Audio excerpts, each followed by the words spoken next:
going to the sanctuary for about 4.5 years, and God's done a work in me. So I wanted to tell you guys about something that I've struggled with and that I've gone through, unhealthy relationships, specifically an unhealthy friendship.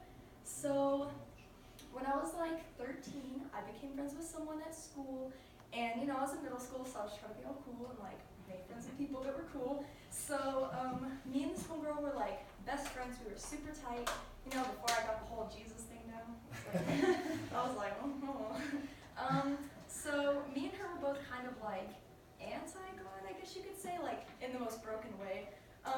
So our friendship was kind of fueled by that, and we always confided in each other, but not in the normal friendship way, It was therapist to friend. So I would always comfort her with her problems and talk to her about everyday life. And so I don't know, it's just kind of a bad relationship to be in because she didn't really listen to me and she didn't help me talk about my problems and deal with them. It was more a one-way friendship. So she kind of she was broken and I was broken, and our brokenness together made it even more broken, and our friendship was broken and everything was broken. So needless to say, but her brokenness was fueled by anger, which made me want to be like her because she was cool. And I don't know, when I talked to her, she would talk about how crappy her life is and how she didn't do anything right, and how just the typical depression and anxiety, not typical, my bad, but depression, anxiety, she had all that stuff.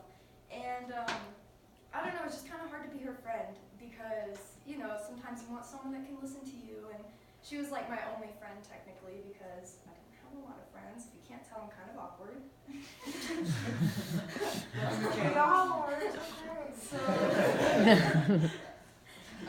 But one day I decided to accept Jesus into my heart because a good friend of mine had passed away. So I was like, well, if anyone can fix my brokenness, then it's got to be God because nothing's working. So I was I accepted Jesus into my heart, and all that shebang, all that jazz.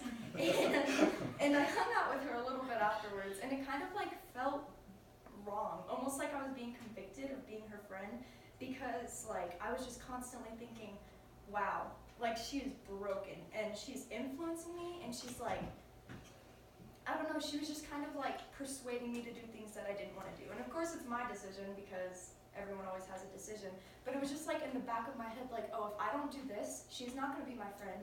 I'm going to be alone, and that's that. And so I decided that I would stop being close to her. I would get her out of my inner circle, as my mom says.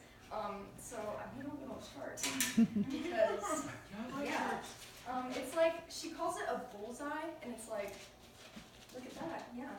There's 4 little things.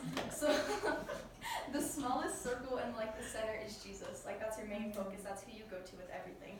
And then on that outside circle is people with the same beliefs as you, and you can go to them and they'll lift you up, and they're godly people. They have the same heart as you.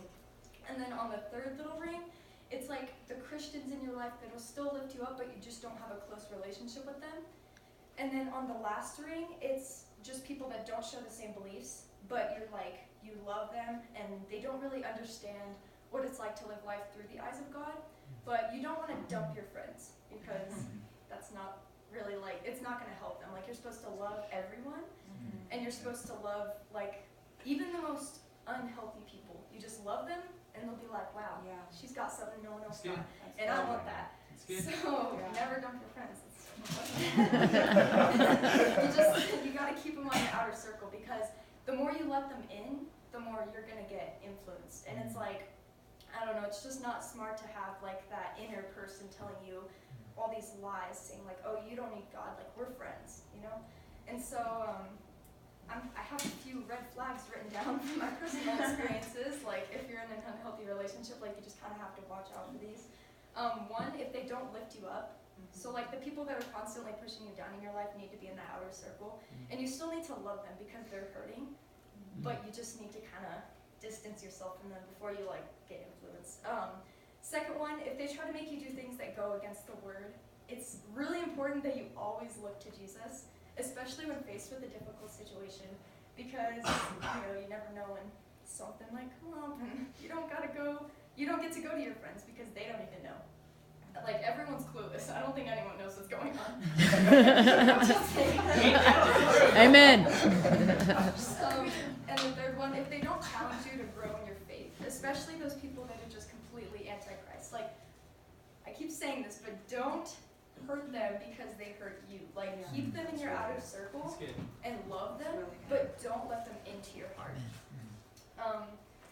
So if you guys are like, if you realize that anyone in your life is like doing stuff like that, or like you just feel like you're in a position that you don't want to be, like, you have youth leaders and you have all the resources that you need. So if you guys ever need to like confide in someone, like, I'm here, youth leaders are here, your friends are here, just like make sure that you like keep that in the back of your head. Like, don't push the people out that like hurt you, but keep them and keep them in your outer circle and just love them. So Amen.